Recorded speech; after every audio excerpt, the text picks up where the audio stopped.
Hello दोस्तों, स्वागत है आपका शेयर मार्केट की एक अदर वीडियोस में। तो दोस्तों आज है 6 नवंबर 2024 और आज कुछ स्पेशल इवेंट था। आपको पता ही होगा, आज अमेरिका में इलेक्शन था जिसमें जो हमारे डोनाल्ड ट्रंप थे वो यहाँ पर विनर हुए हैं। अब अमेरिका के जो प्रेसिडेंट कहे जाएंगे वो कहे जाएंगे डोनाल्ड ट्रंप। ठीक है, तो इनका जो कंपटीटर था वो थे कमला हैरिस, जो कि हार चुकी है।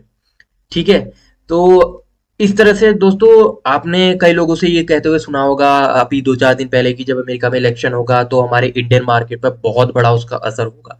बट जैसा हुआ इलेक्शन तो उस हिसाब से इंडियन मार्केट में असर लगभग जो है एवरेज देखने को मिला। बहुत ज्यादा असर जो कहने वाली बात थी वो यहाँ पर मिथ हो गई। ठीक है, तो उतना ज्यादा असर यहाँ पर देखने को तो नहीं मिला। बट ये भी कहीं ना कहीं ये हो सकता है कि जो रिजल्ट था, जो क्लियर रिजल्ट आया वो लगभग 1:30-2:30 बजे के आसपास में क्लियर पता चला कि भाई यहाँ अब डोनाल्ड ट्रंप जो है प्रेसिडेंट बन चुके हैं करके। तो हो सकता है इसका इम्पैक्ट अब कल के मार्केट में पता चले।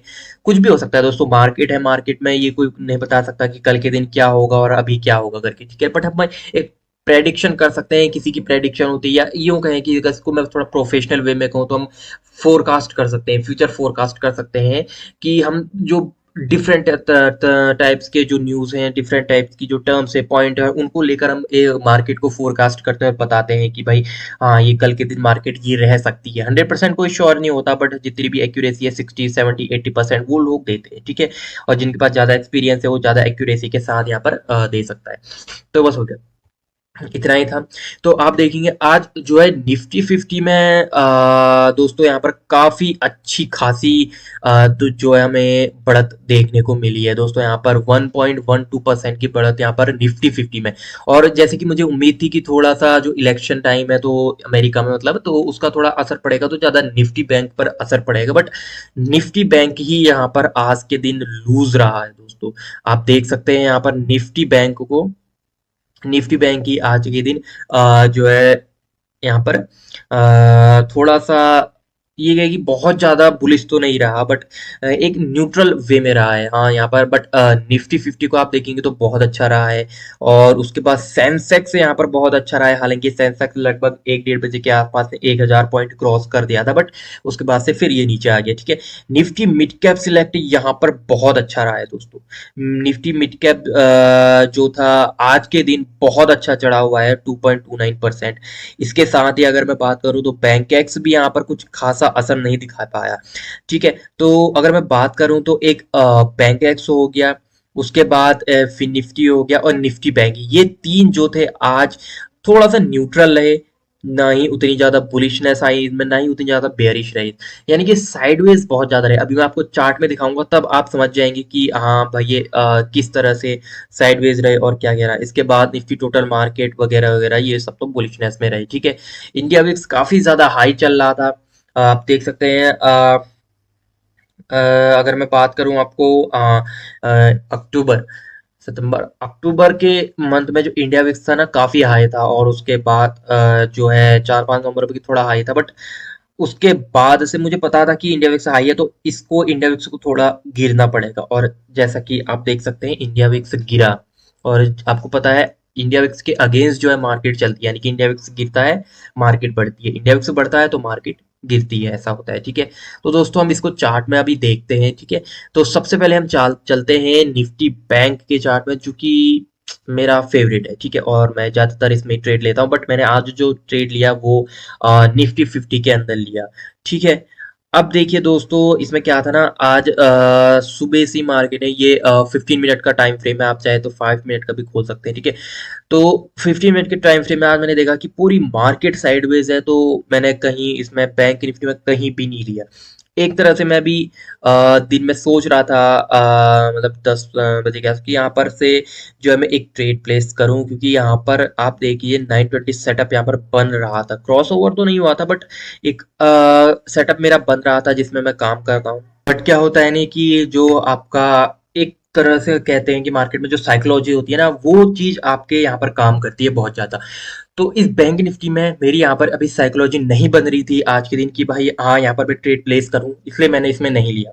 जिस दिन अगर आपको ये लगता है कि भाई आपकी जो माइंड है, आपकी जो साइकोलॉजी है वो ये कहती है कि भाई ट्रेड मत ले, आज मत ले वाला हिसाब ऐसा होता है ना, आपको अंदर से लगता है, अंदर से फील होता है, तो उस दिन आप ट्रेड ना ही करें तो बेहतर होता है। अगर मैं इसमें ले लेता तो मुझे कुछ बहुत ज्यादा प्रॉफिट तो नहीं होता दोस्तों, इसमें आज एवरेज प्रॉफिट ही, एवरेज से भी काफी कम यहाँ पर प्रॉफिट होता। बट अब मैं आपको बताऊं यहाँ पर मैंने जो लिया था निफ्टी 50 में मेरे को प्रॉफिट हुआ आज के दिन, ठीक है। अब वो किस तरह से वो मैं अभी आपको बताता हूँ, ठीक है। अब देखिएगा ये जो रेड वाली लाइन है ना दोस्तों, ये है आपकी 200 ईएमए की लाइन। तो 200 ईएमओ को जो है क्रॉस कर दिया था इस कैंडल ने। और अगर आप ध्यान से इस कैंडल को देखिएगा तो ये मैंने कैंडल बताई हुई है इसे क्या कहते हैं करके। तो ये है हमारी हैमर कैंडल। और हैमर कैंडल ऊपर से मेरा इतना अच्छा सेटअप बन रहा था, वो किस चीज के लिए मैं आपको बताता हूँ, ठीक है। कंफर्मेशन मेरे को कैसे मिली, एक तो हैमर कैंडल बन गई भाई साहब, ठीक है। दूसरी ये बनी जो है 200 ईएमए के ऊपर इसने क्लोज कर दिया और बहुत ऊपर किया और अच्छे से क्लोज किया, ठीक है। तीसरी कंफर्मेशन अब मेरे को किससे मिली, 920 सेटअप, देखिए यहाँ पर से पुल बैक लेके ऊपर जाके क्लोज किया है। तो उसके बाद मेरे को दूसरी जो कंफर्मेशन मिल गई थी इस कैंडल से मिल गई थी, डोजी कैंडल है ना, इस कैंडल को क्या कहते हैं, ड्रैगन फ्लाई डोजी कहते हैं ना। तो बस इस कैंडल से मेरे को कंफर्मेशन मिल गई थी और मैंने यहीं से जस्ट ट्रेड प्लेस कर लिया था। और मैंने स्टॉप लॉस इसमें बिल्कुल रखा था, और वो स्टॉप लॉस रखा था मैंने कहीं यहीं, यानी कि 200, ये तो वैसे इंडेक्स का है, प्रीमियम में भी मैंने 200 के नीचे ही जो है अपना ऐसा लगा था कि यार जैसे ही 200 के नीचे आता है या क्लोज करता है जैसे ही थोड़ा सा भी, वहां पर मैं अपनी पोजीशन कट कर दूंगा। दोस्तों एक चीज मैं आपको बता दूं, मैं एसएल जो बोलता हूँ ना, मैं एसएल ऐसे नहीं रखता हूँ कि जो है हमने मॉडिफाई करके ऐसे सॉफ्टवेयर में रख दिया। ऐसा लगता हूँ मैं अपनी माइंड के अंदर, साइकोलॉजी के अंदर, यानी कि मैं असल में जो है ट्रेड में ऐसा नहीं लगाता हूँ, मैं ऐसा लगाता हूँ अपनी माइंड के अंदर, अपनी साइकोलॉजी के अंदर। यानी कि एक चीज बहुत मेन होती है जो एसएल होता है ना, एसएल को दोस्तों जो मिस्टर विजय केडिया सर हैं, उन्होंने भी, उनका इंटरव्यू आप देखिएगा, उन्होंने भी एक बात कही थी कि जब से मैंने एसएल लगाना सीखा तब से ही मैं प्रॉफिटेबल हुआ था करके, ठीक है। तो एसएल जो होती है ना, स्टॉप लॉस, वो बहुत मेन होती है। आप अगर ऐसे अपने चार्ट पर नहीं भी लगाते हैं तो आप दिमाग में लगा लीजिए कि भाई इतने वहां से प्राइस नीचे आएगा तो मैं यहाँ से कट कर दूंगा, ठीक है। तो वो बहुत मेन होता है दोस्तों। तो एसएल मैंने यहीं पे लगाया था कि भाई यहाँ पर 200 ईएमए के नीचे जैसी ट्रेड करता है तो मैं अपनी पोजीशन कट कर दूंगा, बट किया नहीं इसने। ऊपर से मेरे को दूसरी कंफर्मेशन यहीं पर से मिल गई, इस वाली कैंडल ने पुल बैक दिया एक 920 के ऊपर, और अच्छा खासा मेरे को मूवमेंट यहाँ पर देखने को मिल गया दोस्तों। अगर देखिए आप भी कर सकते हैं ऐसा एनालिसिस, आपको भी चांस मिल सकते थे, एक तो यहाँ पर मिल जाता, ठीक है, ऊपर से दूसरा चांस आपको यहाँ पर मिल जाता, तीसरा जो आपके चांसेस थे वो यहाँ पर आ जाते आपके, ठीक है। तो तीन तीन चांसेस आज आपके पास थे। तो देखिए दोस्तों, जो अपॉर्चुनिटी होती है ना उसको आपको आइडेंटिफाई करना पड़ता है, ठीक है। जब भी हम कोई ऐसी मार्केट में चीज करते हैं या फिर बहुत फ्रस्ट्रेट हो जाते हैं तो कुछ ना कुछ अपॉर्चुनिटी हमारे लिए आती है, बस उन्हें हमें आइडेंटिफाई करना होता है। अगर हमने उन अपॉर्चुनिटीज को आइडेंटिफाई कर लिया तो हमारी बल्ले बल्ले हो जाती है, नहीं किया तो हम उसी लेवल पर रह जाते हैं जहां पर हम थे। तो बस यही है, मार्केट में भी आपको यही करना पड़ता है। ये नहीं कि बहुत सा मार्केट, देखिए दोस्तों रॉकेट साइंस नहीं है इतना ज्यादा कि भाई हमने बहुत सारे इंडिकेटर्स अप्लाई कर दिए। आप जो ये लाइन वगैरह देख रहे हैं ना, तो मैंने बस खाली ऐसे ही किए हैं कि थोड़ा बहुत हल्की 1-2% की कंफर्मेशन मिल जाए करके। बाकी जो मैं काम करता हूँ, मैं ज्यादा ये सपोर्ट रेजिस्टेंस पर काम करता हूँ और 920 और 50-200 ईएमए सेटअप पर ही काम करता हूँ। जो आप नीचे देख रहे हैं ये आरएसआई वारएसआई वगैरह, ये तो बस मैंने यूं ही लगाया हुआ है कि भाई यहाँ अगर ये आरएसआई अगर नहीं भी करता, ये नेगेटिव में भी अगर इधर को नीचे को भी रहता ना, मैं तब भी यहाँ पर से ट्रेड प्लेस करता। क्यों? क्योंकि मुझे अपना खुद का जो मेरा पर्सनल सेटअप था वो मुझे कह रहा है कि भाई हाँ ले लो। ऊपर से आपकी जो एक साइकोलॉजी रहती है ना दोस्तों, वो साइकोलॉजी आपकी जो होती है वो स्ट्रांग होनी चाहिए। जैसे अगर मैं बात करूं, इतने 1 साल से ऊपर हो गया मुझे ऑप्शन ट्रेडिंग करते हुए, ठीक है। अभी तक तो खैर उतना अच्छा खासा प्रॉफिटेबल ट्रेडर नहीं बना हूं मैं, बट बहुत जल्दी बन जाऊंगा। लेकिन इतना तो अपने आप पर बिलीवनेस या यूं कहें कि कॉन्फिडेंस तो होना ही चाहिए दोस्तों, ठीक है। तो साइकोलॉजी मेरी अभी तक सुधर चुकी है दोस्तों, ठीक है। साइकोलॉजी मेरी अच्छी सुधर चुकी है। साइकोलॉजी को आप बेटर बनाएंगे तो आप बेशक बहुत अच्छे प्रॉफिटेबल ट्रेडर बन सकते हैं दोस्तों। बस थोड़ी सी चीज, छोटी छोटी चीजें आपको देखनी होती है। कोई बात नहीं, आप इंडेक्स में ट्रेड नहीं करना चाहते, सेफ ट्रेडिंग करना चाहते हैं, इक्विटी में कर लीजिए। इक्विटी मतलब जो स्टॉक ट्रेडिंग होती है उसमें कर लीजिए, क्योंकि बहुत अच्छे मूवमेंट आपको वहां पर मिलते हैं। हालांकि वहां पर आपको जो है ऑप्शन के लिए ज्यादा पैसा देना पड़ता है, बट वो उसमें क्या होता है ना, जैसे इंडेक्सेस में आप देख लीजिए, इंडेक्सेस में क्या होता है, मार्केट ने पहले एक साइड को गई, फिर ऊपर साइड को आई, फिर नीचे आई, फिर ऊपर साइड को बहुत जग गई, फिर नीचे साइड को आई, फिर एक साइड को बहुत ऊपर चलेगी, इस तरह से है। बट इंडेक्सेस में आप ध्यान दीजिएगा, कहीं पर सपोर्ट और रेजिस्टेंस, बहुत क्रूशियल सपोर्ट और रेजिस्टेंस होता है, कोई भी आपका सेटअप बनता है वहां पर अगर वो ब्रेकआउट होता है ना, तो ये जाएगा तो वो पूरा नीचे को ही जाएगा पूरे दिन भर में, पूरे दिन भर की बात कर रहा हूँ, पूरे दिन भर में नीचे नीचे को ही जाएगा, या जाएगा तो पूरे दिन भर में वो अपसाइड को ही जाएगा। तो इसमें आपके लिए क्या अपॉर्चुनिटी मिल सकती है, जो स्टॉक ट्रेडिंग होती है कि भाई अगर मान लीजिए पूरे दिन भर में इस तरह को नीचे चले गया, आपने यहाँ पर आइडेंटिफाई कर लिया, यहाँ पर आपने जो है देख लिया कि यहाँ पर जो है ब्रेकआउट हो रहा है, तो आप यहाँ पर से ले लीजिए, आपको कहीं नहीं निकलना है, फिर आपको निकलना है लास्ट टाइम में, यानी कि 2:30 बजे के आसपास को कहीं यहीं यहाँ पे निकल जाना है, बस हो गया। क्योंकि इसके बाद जो स्टॉक्स होता है ना, उसमें भी जो है यहाँ पर सेलिंग या बाइंग कुछ ज्यादा होने लग जाती है उसके बाद से, ठीक है। इसी तरह से अगर आप अपसाइड का कोई स्टॉक जा रहा है ऐसे करके, आपको दिख रहा है कि वहाँ पर जो है ब्रेकआउट हो चुका है, तो आप वहाँ पर ले सकते हैं, और आप कहाँ निकलेंगे, बहुत लंबा जाके निकलेंगे, तो आपको प्रॉफिट भी अच्छा खासा होता है। इंडेक्सेस में ऐसा नहीं हो सकता, इंडेक्सेस में आप देखिए, यहाँ पर अगर आप लेंगे ना, यहाँ पर आप अगर आप लेते हैं तो आप यहाँ पर जाके निकलेंगे, फिर यहाँ पर जाके निकलेंगे। अगर आप यहाँ पर इसको होल्ड करते हैं, अपना प्रॉफिट को होल्ड करते हैं, तो आप देखेंगे, अगर आप सोचते हैं कि भाई और प्रॉफिट, अब फिर अब यहाँ पर, अब जैसे यहाँ पर मार्केट आ गई, तो आप यहाँ पर जाके निकलेंगे, यानी कि जो आपका इतना सा इतना और प्रॉफिट होना था, वो मार्केट इतना खा जाएगा, आपके लिए इतना ही प्रॉफिट बचेगा, फिर आप इसमें फ्रस्ट्रेट हो जाते हैं। तो जो स्टॉक्स होता है उसमें आप ऐसे फ्रस्ट्रेट नहीं होते हैं दोस्तों, ठीक है। तो यही था, बस हो गया।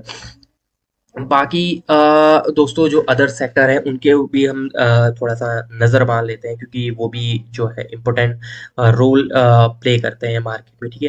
निफ्टी 50 मैंने आपको बता ही दिया, निफ्टी बैंक थोड़ा सा कम हुआ था, ठीक है, फिर निफ्टी भी कम हुआ था, और निफ्टी मिड कैप बहुत अच्छा हुआ, निफ्टी नेक्स्ट 50 बहुत अच्छा हुआ, स्मॉल कैप 50 ये भी बहुत अच्छा। अब बाकी जितने भी आप सेक्टर्स थे आप पढ़ लीजिए, इतना ज़्यादा है, ठीक है। निफ्टी ऑटो हो गया, निफ्टी आईटी हो गया, निफ्टी फार्मा हो गया, और निफ्टी प्राइवेट बैंक हो गया, निफ्टी एफएमसीजी, तो इन्होंने भी बहुत अच्छा परफॉर्मेंस दी है दोस्तों, ठीक है। इसी तरह से अगर मैं बात करूं दोस्तों, तो एनएससी की थे, अगर बीएससी की बात करूं तो बीएससी वाले भी बहुत अच्छी परफॉर्मेंस दी है। एक चीज़ आप ध्यान रखिएगा दोस्तों, जब भी आप मार्केट में ट्रेड प्लेस करते हैं या फिर मार्केट में आते हैं स्विंग ट्रेडिंग के लिए या डे ट्रेडिंग के लिए, ठीक है, तो उससे पहले आप धन के इस प्लेटफॉर्म पर जरूर आइएगा। धन ने बहुत अच्छा यहाँ पर प्लेटफॉर्म प्रोवाइड करवाया हुआ है कि मार्केट में जितने भी ये सेक्टर्स है ना, वो एक साथ दिखा देता है एनएससी और बीएससी में। अगर ये आपको सब एक साथ ग्रीन ग्रीन ग्रीन ग्रीन दिख रहे हैं सभी, ठीक है, मैं एकदम सुबह की बात नहीं कर रहा हूँ, 9:15 से मार्केट स्टार्ट होती है उसके बात नहीं कर रहा हूँ, अगर 10-11 बजे तक आपको सारे सेक्टर्स ग्रीन दिख रहे हैं, 11 साढ़े 11 बजे, तो आप ट्रेड बिल्कुल कहीं भी प्लेस कर सकते हैं, तो आपको उस दिन प्रॉफिट होगा। क्योंकि जब सारे सेक्टर बोल रहे हैं, चीख चीख कर बोल रहे हैं सारे सेक्टर की भाई हाँ हम ग्रीन है, आज के दिन हम ऊपर जाएंगे, आपका सेटअप बोल रहा है कि आपके ऊपर जाएंगे, तो और अगर आप इमोशनली कुछ और ले लेते हैं कि भाई आज के दिन आप ऊपर जाएगा, और इमोशनली आप ले लेते हैं पुट का, तो आपको लॉस होना तो जरूरी है, ठीक है। तो इमोशन मार्केट में काम नहीं करता दोस्तों, इमोशन के लिए मार्केट में कोई जगह नहीं है। मार्केट में अगर आप सुनते हैं तो केवल चार्ट्स की सुनिए, अपने जो पैटर्न है उसकी सुनिए, आपके ने जो सेटअप है बस उसकी सुनिए। तो बस यही था आज के लिए दोस्तों। तो कल के लिए दोस्तों हो सकता है मार्केट थोड़ा और ज्यादा अप हो जाए, अपसाइड मूवमेंट है यहाँ पर कल के दिन दिखा सकती है, 100% तो श्योर नहीं हूँ बट दिखा सकती है, क्योंकि जो इलेक्शन का रिजल्ट आया था वो 2:30 बजे के आसपास आया, तो आपको पता है इंडियन मार्केट 3:30 बजे तो क्लोज हो जाती है। तो इसका जो असर है, जो इम्पैक्ट कह सकते हैं, वो शायद कल के दिन हमें देखने को मिल जाए। तो ऐसा जरूरी हो सकता है, अगर आपको कल के दिन सारे सेक्टर भी ऐसे ग्रीन दिखते हैं, एनएससी में हो चाहे बीएससी में, आपका सेटअप कहता है कि ट्रेड लेने के लिए, आपकी साइकोलॉजी कहती है कि ट्रेड प्लेस करें, बेशक आप ट्रेड प्लेस करते हैं, आपको प्रॉफिट होगा। और अपने आप में बिलीव सबसे बड़ी चीज होती है मार्केट में, ठीक है, अपने आप पर बिलीव रखिए। अपने पर बिलीव आपको अगर होगा तो मार्केट में प्रॉफिट तो आपका ही होता है दोस्तों, ठीक है, और प्रॉफिट को आपके कोई भी नहीं लेके जा सकता आपके अलावा, है ना। बस इतनी चीज थी, बाकी अपनी कोई इतना भाई रॉकेट साइंस है नहीं कि देखने लायक कि भाई हर चीज देखो आप। जो है ग्लोबल मार्केट में निक्की भी देखो, हैंग सेंग भी देखो, सेज भी देखो, डेक्स भी देखो, एफटीएसई भी देखो, डाउ भी देखो, फ्यूचर्स भी देखो, बीटीसी भी देखो, इथेरियम भी देखो, बाइनेंस भी देखो, बाकी जितने भी हैं ताइवान वेटेज देखो, या फिर कंपोसाइट देखो, शंघाई कंपोसाइट देखो, कुछ ऐसे देखने को जरूरत नहीं होती दोस्तों। अपने इंडियन मार्केट बेस्ट है, इंडियन मार्केट में आप ट्रेड कीजिए बेस्ट सेटअप के साथ, बेस्ट स्ट्रेटेजी के साथ। एक रात पहले आप सेटअप बना लीजिए, एक रात पहले आप स्ट्रेटेजी अपनी बना लीजिए, देन उसको देखिए, अगर वो उस तरह से परफॉर्मेंस देती है तो आप अपना ट्रेड प्लेस कर सकते हैं। अपने आप पर बिलीव रखिए, मार्केट में सब चीज संभव है। कौन कहता है कि ऑप्शन ट्रेडिंग से जो है इंसान करोड़पति नहीं बनता है? बिल्कुल बनता है दोस्तों।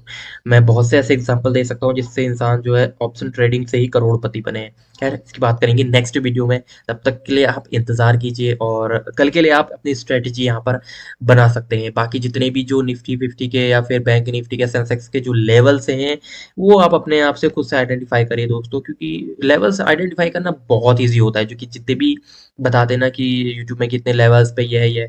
अब देखिए 1 2 3 4 5 जगह सपोर्ट है, तो आपने एक ही लेवल निकाल दिया। देखिए यहाँ पर सपोर्ट थोड़ा सॉरी रेजिस्टेंस यहाँ पर थोड़ा सा ब्रेक हुआ है, हो सकता है कल के दिन यहाँ पर से ऊपर को चले जाए। तो इस तरह से आप लेवल आइडेंटिफाई कर सकते हैं। जहाँ जहाँ पर मार्केट थोड़ा थोड़ा सा यहाँ पर टच डाउन करके गया है ना, देखिए जैसे यहाँ पर एक सपोर्ट हो सकता है और यहाँ पर एक सपोर्ट हो सकता है।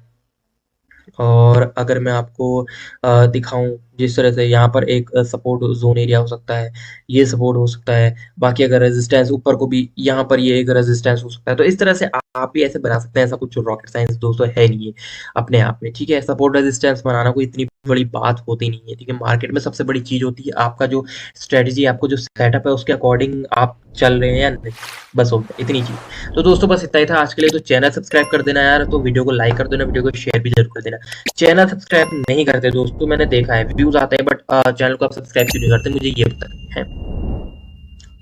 एक तो मैं जो है थोड़ा बहुत मेरे को एक्सपीरियंस हो चुका है, ठीक है। 1 डेढ़ साल से जितना भी हो चुका है, 1 साल से मैं लगातार ऑप्शन ट्रेडिंग कर रहा हूँ। उससे पहले मैं दो ढाई साल पहले से मैं इन्वेस्टिंग वगैरह में करता था, ठीक है। इन्वेस्टिंग में अभी भी करता हूँ। इन्वेस्टिंग बहुत इंपॉर्टेंट है। इन्वेस्टिंग और ऑप्शन ट्रेडिंग में से क्या बेस्ट है वो मैं कभी नेक्स्ट वीडियो में बात करूंगा, ठीक है। लेकिन भाई चैनल को सब्सक्राइब कर दो यार सबसे पहले तो। क्यों? क्योंकि मुझे पता तो चले कि भाई हाँ, जो मैं सिखा रहा हूँ मेरी वजह से कितने लोग यहाँ पर अच्छे से सीख पा रहे हैं। अगर मेरी वजह से सीख पा रहे हैं तो बेस्ट है, और अगर नहीं सीख पा रहे तो कोई बात नहीं, मैं चैनल बंद कर दूंगा, है ना। बस इतनी सी चीज है, इतनी सी रिक्वेस्ट है। चैनल सब्सक्राइब कर दो, आपका कुछ नहीं जाएगा, ठीक है।